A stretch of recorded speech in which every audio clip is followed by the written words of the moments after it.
Even though they like to stay silent, the Olympus of so-called private equity firms influences entire nations and industries. Hundreds of thousands of young, ambitious people dream about joining a private equity firm in the future, and every year, some select individuals manage to get in. For some of them, this is the ideal career move. For others, it is the beginning of the end. You might be one of them, or you might have heard about PE at some point, but never dug deep enough. Today we want to uncover the secrets of the PE industry, learn how it minted some godlike, powerful personalities, and try to draw some conclusions for our own careers. In order to understand why private equity is seen as one of the most elite careers, we need to look at three things: the history of private equity, the private equity gods that run the world, and the secret benefits that working at private equity funds offers. Private equity refers to all capital and companies that are not listed on a public exchange. In a strict definition, venture capital is a subpart of private equity. The best way to think about private equity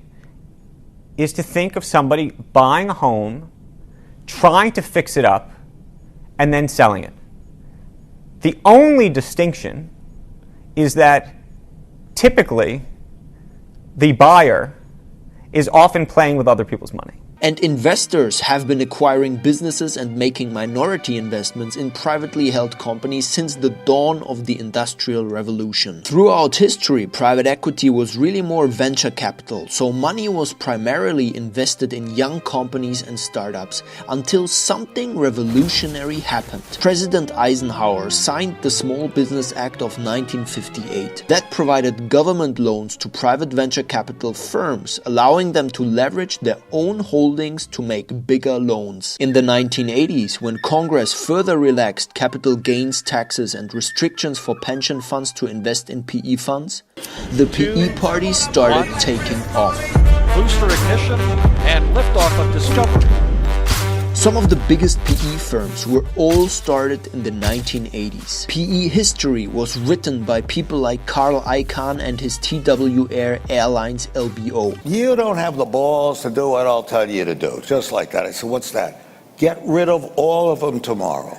Get rid of all of them. Or KKR's acquisition of RJR Nabisco, the tobacco and food company. Then there was the smokeless cigarette by RJ Reynolds, years in the making. It hit the market with an enormous thud. Nothing. Deals got bigger, salaries increased, and egos inflated. How did it end? As you would expect, not well. The public became more and more aware of some of the dark sides of private equity, culminating in movies such as Wall Street in 1987. Greed, for lack of a better word, is good. PE funds decided to retreat and stay low profile for now. At the same time, there was this thing called tech boom in the 1990s. As with today's tech boom, stock prices went through the roof, which made it difficult for PE firms to buy out these companies to take them private. Venture capital at the same time was booming, helping many young firms grow big and IPO, some of which had no value at all. That's when some private equity firms started expanding their activities and investing in startups too. Business was picking up again. The period from 2003 to 2007 was a golden age for private equity.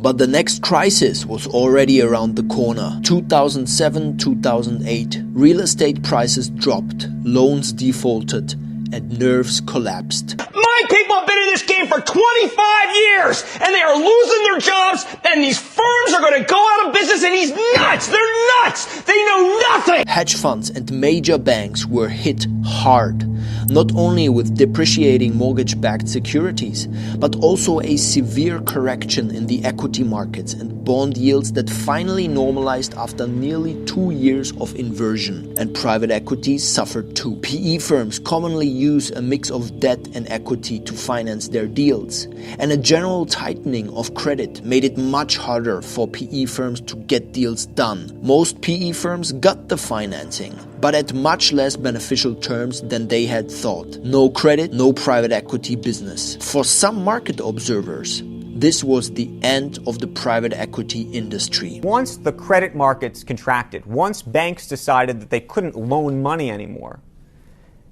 the idea of private equity has actually disappeared in some ways. Fast forward a few years later. Until today, private equity came back stronger than ever. As you see, PE's history was bumpy, but don't let history fool you. The ups and downs have created some of the most powerful individuals in the world. What can we learn from them for our own careers? Steven Schwarzman, net worth beyond $30 billion, named as one of Times and Forbes' most powerful people and member of the secret society Skull and Bones, with people like George W. Bush while attending Yale. Henry Kravis. His name is synonymous with corporate titan. He's an innovator. He's an icon. He's in the same category as the J.P. Morgans, the Rockefellers. Net worth around $9 billion, notably featured in the best-selling book Barbarians at the Gate, with notorious investments such as Toys R Us or Duracell. David Rubenstein, net worth around $4 billion and president of the prestigious Alfalfa Club. Clearly, these people are very rich and powerful. But how did they get there? Whenever I get asked how to get into PE, how to get into VC, I suggest to open LinkedIn, search for some people that are already doing what you want to do, and see what they did in the past to get there. Let's look at a mini bio for these three, and you will be surprised what we can learn. Schwarzman actually took mostly social science courses during his time at Yale. Against the odds, he didn't start working at Wendy's, but instead joined an asset management firm called DLJ after graduation, and only then realized that he really enjoys corporate finance. In order to learn more and boost his CV, he decided to do an MBA at Harvard Business School before joining one of the then most notorious and prestigious banks, Lehman Brothers. He became an MD in their M&A division by age 31. When Lehman Brothers got acquired by AXP in 1984, Schwarzman left the firm and started Blackstone with his former Lehman Brothers boss, Pete Peterson. Kravis was born at a young age and attended California's Claremont McKenna College before going to Columbia Business School to obtain his MBA. Already during university, he worked as a stock trader part-time, indicating his early interest in the finance business. Armed with an MBA degree, he joined the investment bank Bear Stearns. His cousin George Roberts also got a job at the firm around the same time. Both Kravis and Roberts ended up working on a team at Bear Stearns that was headed by a contrarian investor named Jerry Kohlberg. Before it was cool to be contrarian, they prided themselves of an art called bootstrapping. They bought businesses, fixed them, and sold them for much more than the business was bought for. Essentially, they were already doing LBOs before it was cool. Kravis and Roberts became partners at Bear Stearns at 30 and 31 respectively, and they might have continued doing their bootstrapping deals and earning millions for Bear Stearns, but there was one problem. To say they had no patience with Jerry's deals is like saying that it tends to get hot in Texas in summer. It was a matter of time before things got ugly. Bear Stearns did not like the long payback period it took some of these LBO deals to materialize.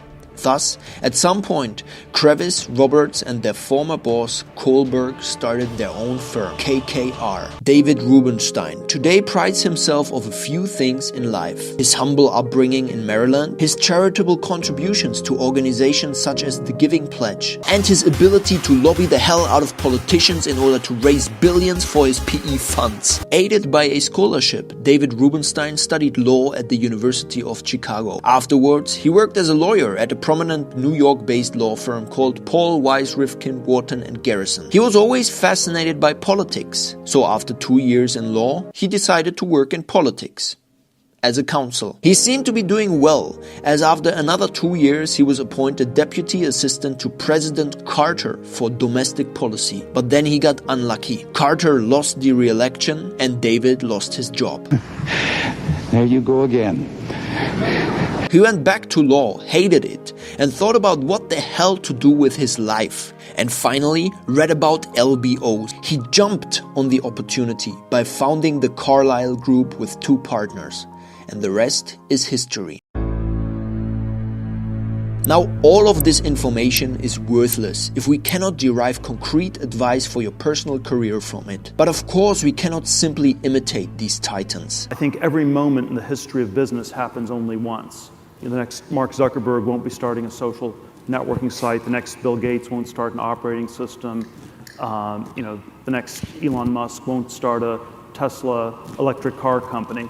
To understand why and to draw conclusions about your own career, it is important to understand what a career in private equity looks like right now. There's multiple ways to get into private equity and enjoy their high income levels. The most common ones are: firstly, have an outstanding undergraduate degree and join directly in a junior role. This is increasingly common in mega funds and upper middle market funds. Secondly, get a business or STEM degree, work at an investment bank or consulting firm, and after 1 to 3 years switch to PE. Thirdly, gain a decade or so of experience in any industry, join a PE firm as an operating partner or consultant. Let's assume you always wanted to work in PE and you managed to get in. Here's where it gets exciting. The culture in PE is a very special one.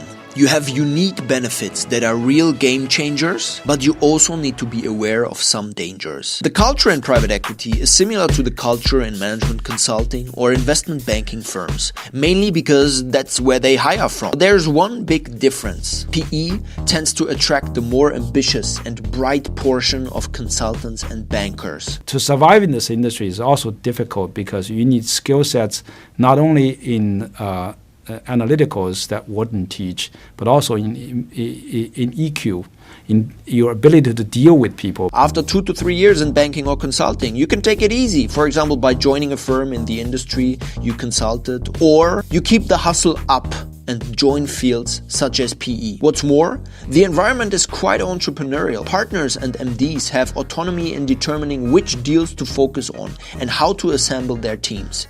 This makes it feel like you have agency and the ability to influence your own destiny. But if we are honest, most people care only about one thing. Firstly, relatively high compensation. According to the Wall Street Oasis salary survey, a first-year associate can expect a salary of $220,000.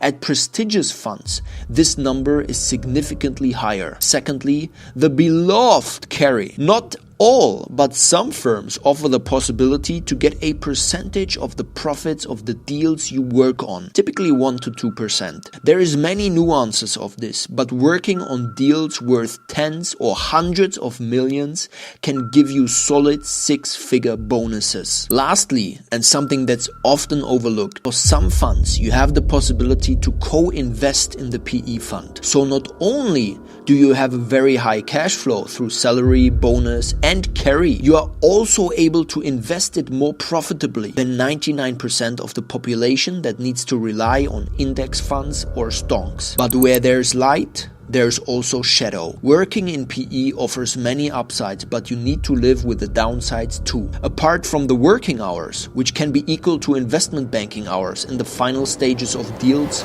there is something else. The private equity, their goal is to make money for themselves and also for their investors, which are pension funds and endowments. For the company itself, its goal is to survive, to thrive, to become operationally better, to become financially stronger. Sometimes what you can see in these deals, though, is those goals aren't necessarily compatible.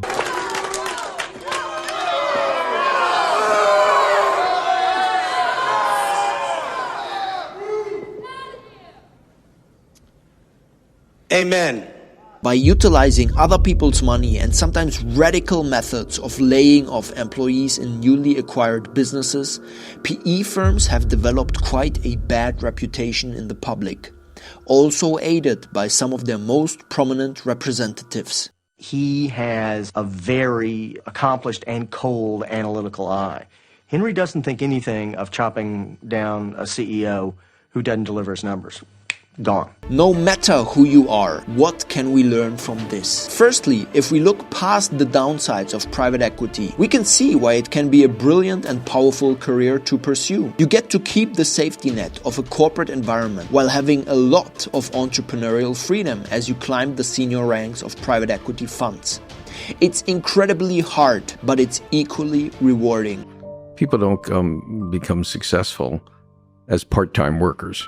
doesn't work that way. Net worth expectations are brilliant, and you can get into 7- and even 8-figure net worth areas without having to stress about running your own business and all the downsides that go along with it. Just mind yourself that your upside is capped. Building and growing your own private equity firm to a point where it's financially attractive, even with decades of experience, is incredibly hard, and you have a higher chance of becoming the next Henry Kravis or Steven Schwartzman in new and upcoming industries. Like crypto, if building your own business is not on your life bucket list, you might be very well looking at the most powerful career to pursue. And even I would have probably chosen PE if I wouldn't have embarked on a more entrepreneurial journey.